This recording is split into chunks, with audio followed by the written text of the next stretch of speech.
Alur cerita, Tales of Herding Gods.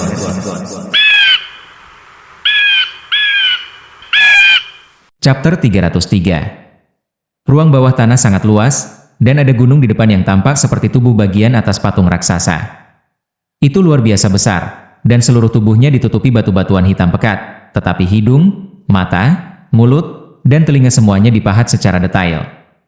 Karena hanya tubuh bagian atas yang dapat dilihat, tubuh bagian bawah harus dikubur di tanah. Kalau tidak, sama sekali tidak terpahat. Di belakang patung itu, sebuah kapal kuno melayang di udara. Setengahnya ada di ruang bawah tanah sementara separuh lainnya telah melewati gerbang besar. Ada segel sarang lebah di atasnya, tetapi haluan kapal ini telah menembus mereka, memasuki dunia lain. Segel itu pastilah segel Yeudu yang disebutkan oleh kelelawar putih itu. Dewa-dewa kuno pasti telah membuka lorong dari dunia nyata ke dunia Yeudu yang mengakibatkan invasi bentuk kehidupan dari Yeudu, sehingga para dewa tidak punya pilihan selain untuk menutup tempat ini. Ras dewa kelelawar putih kemudian diperintahkan untuk tetap berjaga-jaga, dan kehidupan di sana tenang sampai kapal itu tiba dan memecahkan segel. Dari kelihatannya, segel itu melonggarkan, terutama di tempat kapal menyentuh mereka. Banyak retakan muncul di sana. Tidak hanya itu, ada juga masalah bentuk kehidupan Yeudu memasuki Great Ruins melalui kapal. Berbentuk aneh, mereka akan turun kapal dari waktu ke waktu. Beberapa membentangkan sayapnya untuk terbang sementara yang lain melompat turun dari kapal. Namun, mereka tidak sampai jauh sebelum segel sarang lebah akan menyala dengan cahaya yang terang, secara diam-diam memotong kepala makhluk-makhluk hidup itu. Patung dewa besar, gerbang, kapal besar, anjing laut sarang lebah, bentuk kehidupan Yeudu. Dunia bawah tanah ini tampak aneh dan beraneka ragam. Kinmu memeriksa gerbang besar ke atas dan ke bawah, merasa bahwa dia pernah melihatnya di suatu tempat sebelumnya, namun dia tidak ingat di mana dia melihatnya. Bagaimana dua biksu terkemuka itu mati? Dia sedikit mengernyit. Kemampuan kedua biksu terkemuka jauh lebih unggul daripada dua kelelawar putih, dan sejak mereka datang untuk menjaga tempat ini di bawah perintah Rulai, semuanya menjadi damai. Jadi mengapa mereka tiba-tiba mati? Dua kelelawar putih mengatakan bahwa mereka telah mati karena kelelahan, tetapi dari kelihatannya, ada lebih dari itu. Agar tubuh jasmani para bhikkhu tua dapat bertahan melawan iblis Yeudu dengan agama Buddhisme setelah kedua bhikkhu itu meninggal, kemampuan mereka harus mencapai alam yang sangat tinggi. Bahkan jika mereka bukan penguasa sekte alam jembatan ilahi, mereka tidak mungkin jauh dari itu. Akan sulit bagi eksistensi seperti itu untuk mati karena kelelahan terhadap invasi iblis Ki.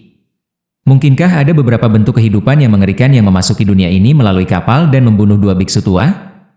Atau apakah itu karena sesuatu telah menyerang anjing laut dengan geram dan kedua bhikkhu itu kelelahan sampai mati dengan menggunakan semua kekuatan mereka untuk bertahan?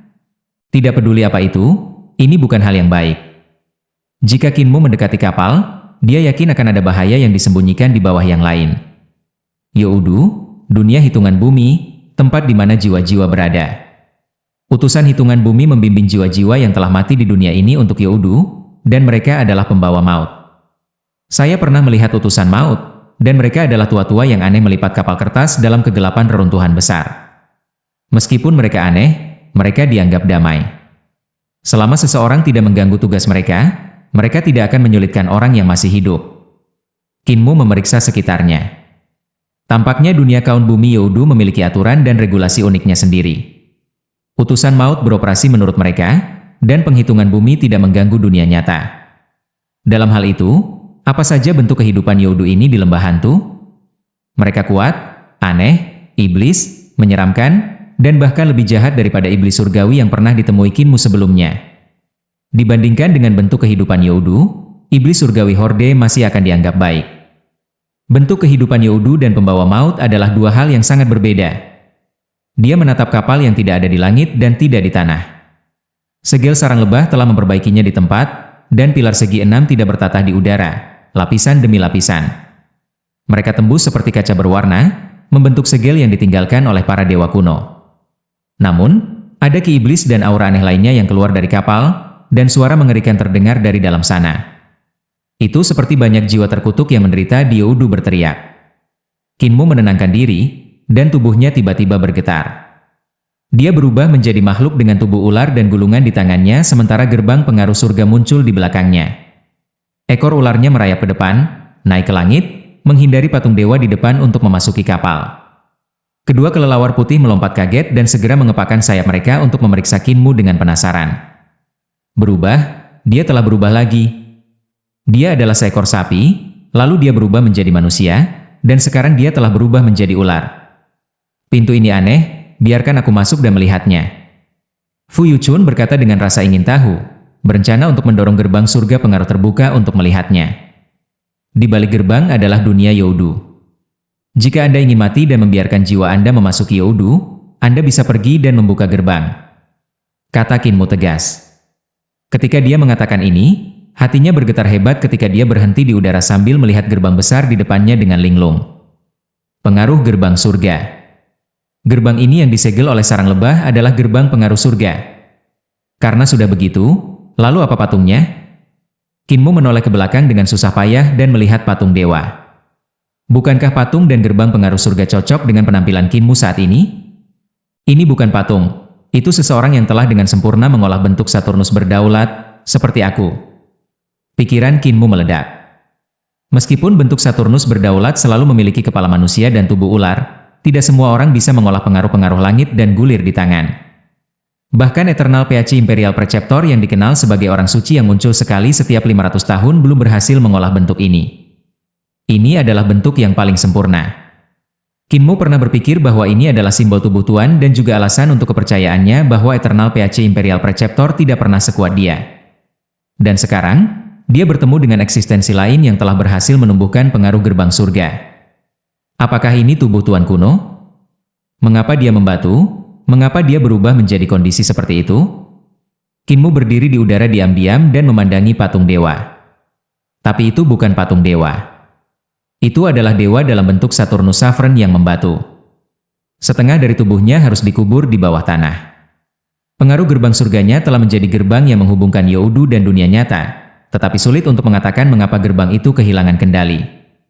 Ini menghasilkan bentuk-bentuk kehidupan Youdu yang mengalir keluar dari pintu dan menciptakan kekacauan di dunia nyata, sehingga para dewa kuno tidak punya pilihan selain untuk menutup gerbang ini. Kalau begitu, bagaimana dia membatu dan siapa yang membatu dia? Kinmu sedikit bingung. Apa yang bangsawan kuno ini temui jatuh ke dalam keadaan seperti itu? Mengapa gerbang surga tidak memengaruhi dan menghilang setelah dia meninggal? Mengapa itu menjadi gerbang antara Youdu dan kenyataan? Kelelawar putih mengatakan para dewa kuno telah membuka gerbang antara Youdu dan kenyataan. Tetapi apa artinya itu? Apakah kedua kelelawar tahu tentang kejadian yang terjadi saat itu? Kinmu menenangkan diri dan meninggalkan semua pikiran berantakan di kepalanya. Dia membalikan tubuhnya dan meluncur ke kapal itu. Banyak hal yang dianggap aneh oleh generasi sekarang pada tahun-tahun sebelum bencana runtuhan besar. Insiden-insiden itu telah lama menjadi sejarah yang terbentang di debu, berubah menjadi misteri yang menunggu generasi mendatang untuk mengungkap kebenaran. Kinmu masih sangat lemah dan tidak memiliki kemampuan untuk mengungkap rahasia di balik segalanya. Dia terbang ke kapal dari luar angkasa, dengan hati-hati mendekati kapal itu. Semakin dekat dia, semakin dia merasakan besarnya kapal. Tentu saja, bila dibandingkan dengan kapal Sun dan kapal bulan, kapal ini tidak dianggap apa-apa. Tetapi jika dibandingkan dengan kapal terbang Kekaisaran Perdamaian Abadi, kapal ini jauh lebih besar. Kapal ini sepertinya bukan sesuatu dari dunia fana. Ada semua jenis rune aneh yang tercetak di tubuhnya. Meskipun banyak rune telah dihancurkan, masih ada beberapa rune yang menyala dengan kehidupan sesekali. Antara pencahayaan dan keluar, bentuk rune akan berubah. Jika Kinmu mengamati mereka secara detail, dia kemungkinan akan menduga beberapa keajaiban dari transformasi mereka. Namun, dia tidak punya waktu untuk mengamati tanda rune. Dia diam-diam naik ke buritan kapal dan melihat banyak bagian kapal yang sudah hancur. Tubuh utama masih utuh. Segel sarang lebah yang ditinggalkan oleh para dewa kuno tidak menargetkan dia atau kelelawar. Segel itu seharusnya hanya ditargetkan pada bentuk kehidupan Youdu dan tidak menimbulkan ancaman bagi bentuk kehidupan dunia nyata. Kinmu mendarat di tanah. Di belakangnya, Kilinaga dan dua kelelawar putih juga mendarat di geladak. Ada cairan hijau di mana-mana di geladak, memancarkan cahaya redup. Kinmu secara tidak sengaja merayap menjadi satu genangan air dan segera mengelak ke satu sisi. Dia menemukan bahwa benda seperti sutra sedang ditarik keluar dari cairan lengket. Fu Yukio mengambil segenggam cairan lengket dan menghirup. Seharusnya itu sisa-sisa serangga yang terbunuh.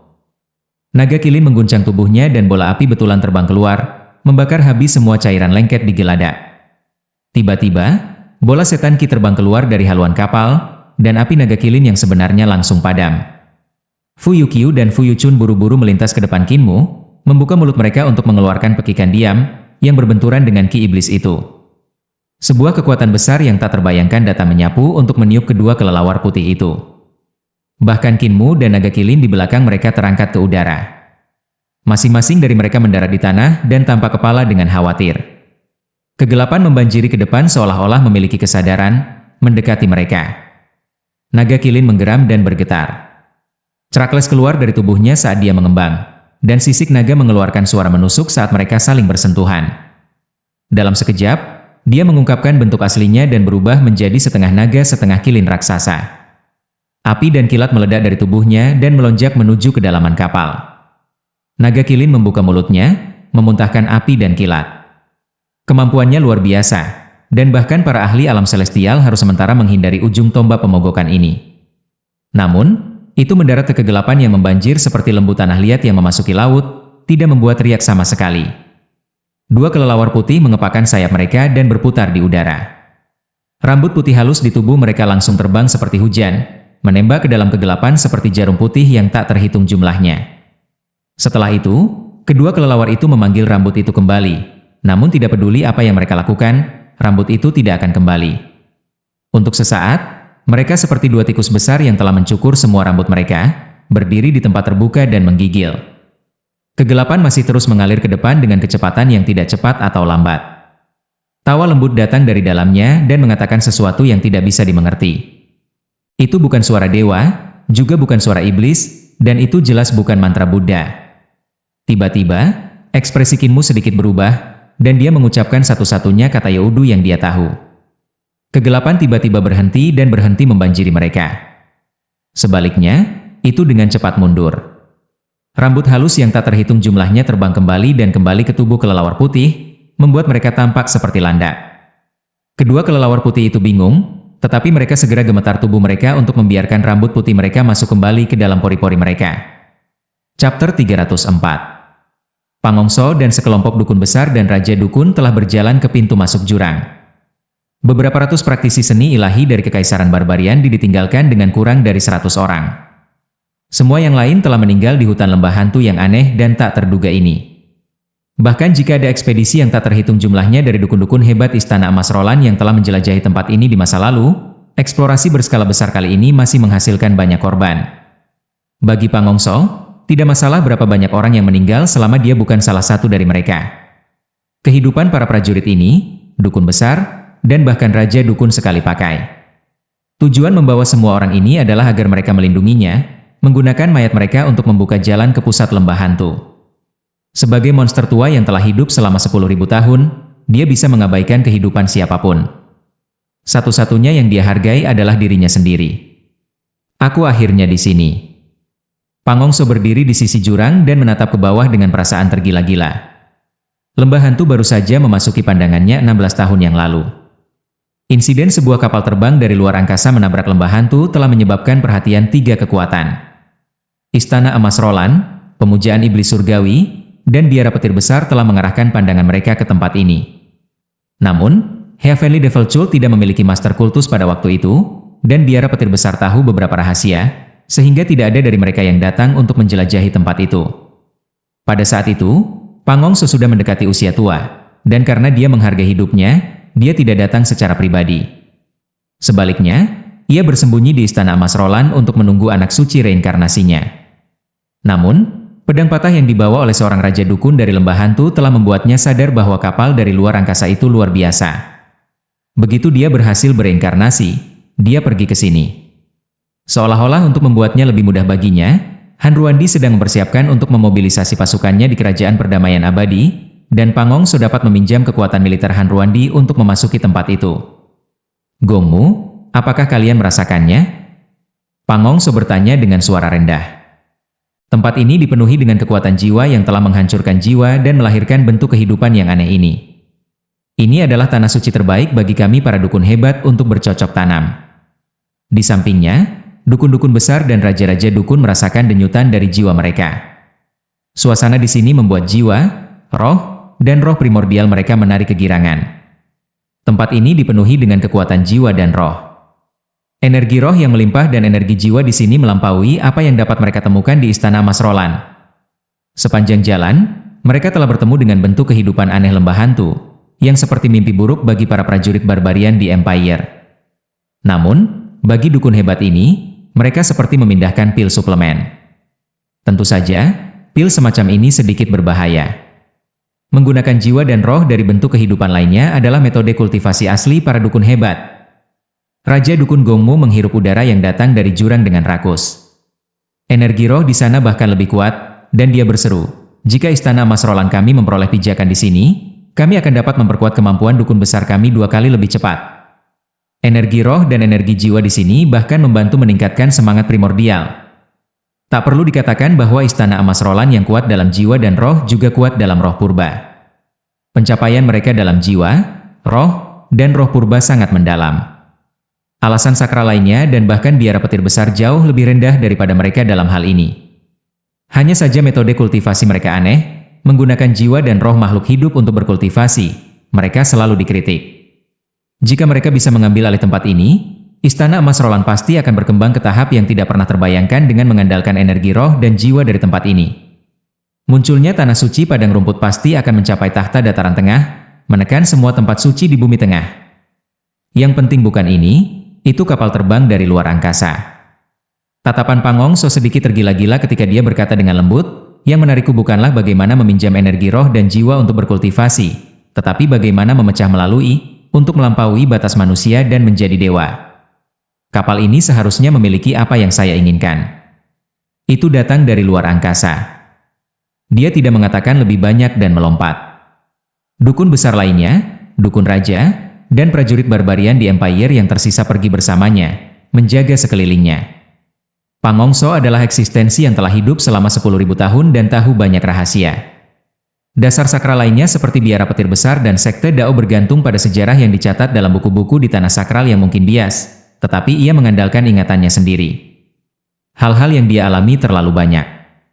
Meskipun masa hidupnya tidak melampaui panjang biara petir besar atau keberadaan Dao sekte, ia pernah menjadi bagian dari petinggi dari 2 alasan suci tersebut. Dia bahkan pernah ke Little Jade Capital dan melihat rahasia direkam di sana.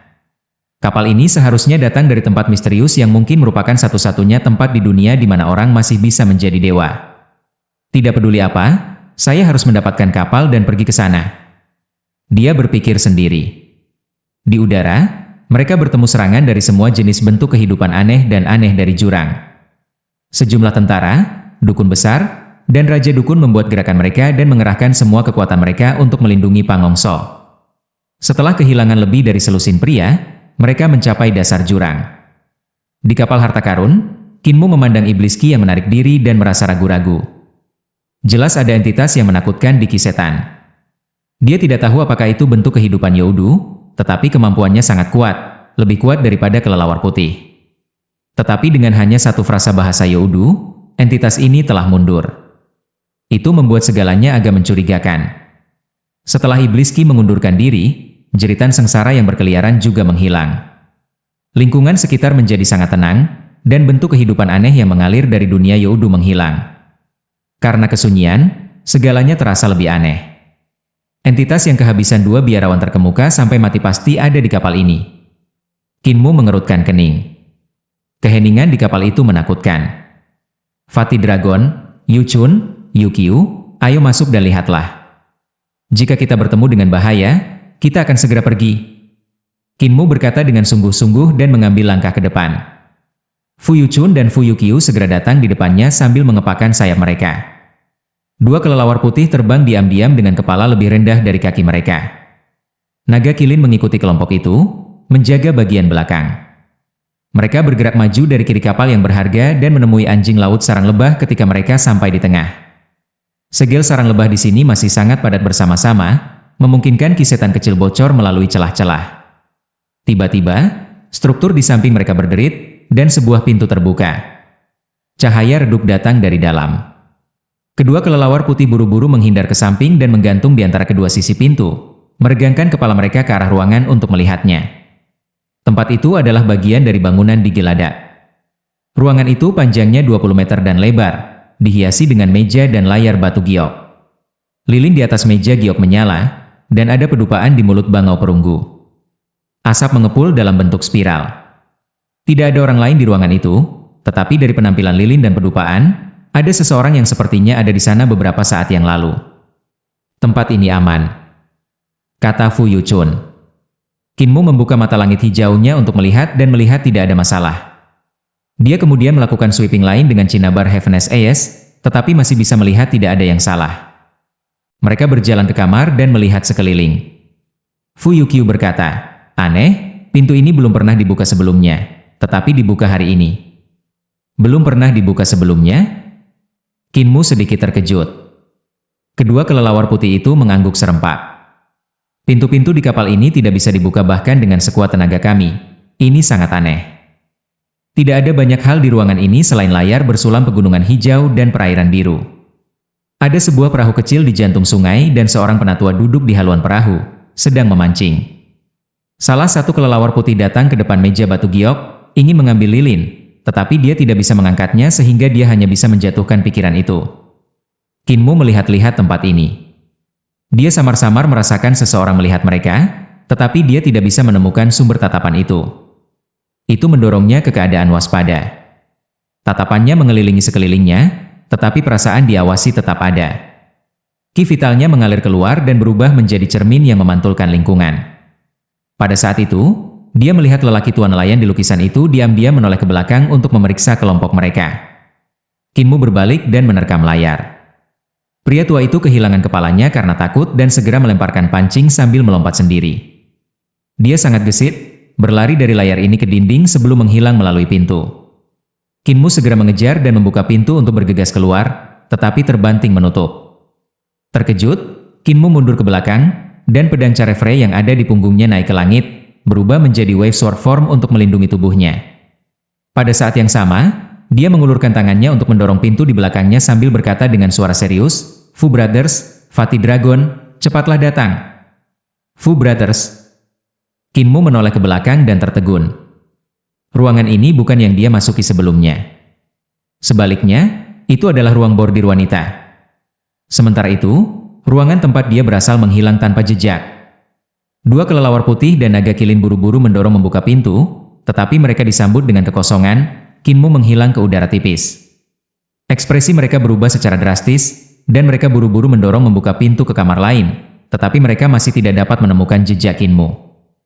Itu tidak benar. Naga kilin telah mendorong membuka pintu di belakangnya dan membentangkan kepalanya untuk melihat. Ini bukan kamar tempat kita berasal. Ada yang aneh dengan kamar-kamar di kapal ini. Dua kelelawar putih menutup pintu yang telah mereka buka dan melihat bahwa ruangan itu telah berubah menjadi yang lain ketika mereka membukanya lagi. Mereka melakukan ini beberapa kali lagi, dan setiap kali mereka menutup dan membuka pintu, ruangan akan berbeda. "Kami penyendiri." Fu Yuchun memiliki ekspresi pucat dan suaranya bergetar. "Jika kita tidak menemukannya, ras dewa kelelawar putih kita akan punah setelah toksisitas menyala." "Jangan panik," kata naga kilin. "Pasti ada batasan untuk kamar-kamar di sini. Tidak mungkin ada kamar tanpa batas. Selama kita menemukan ruang sebelumnya, kita akan dapat menemukan polanya." "Itu benar. Bagaimana pencapaian aljabar Anda?" Hati Kinmu melompat, dan dia segera berjalan ke ruang bordir. Dia menutup pintu di belakangnya sambil berpikir, "Saya datang melalui pintu yang sama, jadi mengapa itu menjadi ruangan lain setelah menutup dan membuka pintu?" Pasti ada beberapa metode yang digunakan untuk tumpang tindih ruang. Meskipun kapal ini besar, tidak mungkin ada ruang tak terbatas di gedung ini. Pasti ada batasnya. Selama jumlah kamar memiliki batas, kita akan dapat menemukan polanya. Dia menenangkan dirinya dan memeriksa sekelilingnya. Ruang bordir ini memiliki lampu dinding yang menyala, dan di dinding tergantung beberapa sulaman. Di bawah mereka ada meja kerja dengan sapu tangan naga yang bermain dengan burung phoenix di satu sisi. Meja tulis lebih jauh. Itu memegang sikat, tinta, kertas, dan batu tinta, sementara tikar terletak di bawah untuk duduk. Tinta di atas kertas belum mengering. Embun lembab bergerak ke sana kemari di bawah angin kuning yang lembut. Pertunjukan malam di dunia manusia tidak disengaja, karakter halus dan riasan cahaya yang seindah langit. Siapa yang bisa menandinginya? Setelah ini, kata-kata itu tiba-tiba terputus. Sesuatu yang mendesak pasti telah terjadi, karena itu orang tersebut tidak dapat terus menulis. Kinmu memeriksa tulisan tangan dan memuji, teknik ini tidak kalah dengan milikku, itu sedikit anggun. Pada saat ini, sesepuh nelayan tiba-tiba memasuki tulisan di depannya dan berkedi padanya. Kinmu mencibir dan mengangkat sikat untuk mengoleskannya ketika sesepuh itu melompat ke atas meja. Dia kemudian berlari ke dinding dan melarikan diri melalui pintu lain. Kinmu segera mengejarnya dengan kuas di tangan.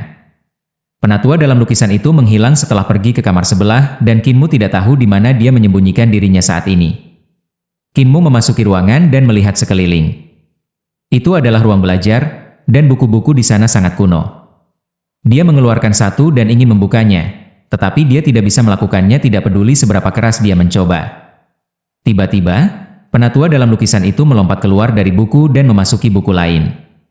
Kinmu buru-buru mengeluarkan buku itu, dan kali ini dia bisa membukanya. Dia membalik-baliknya dan melihat bahwa itu adalah daftar keluarga. Generasi pertama, pendiri Kaisar Qin, namanya Ye, Common Lord of the World. Kinmu tertegun, Kaisar pendiri dari pedang pendiri Kaisar Lautan Darah? Nama keluarga kaisar pendiri ini juga Qin, sama seperti nama saya.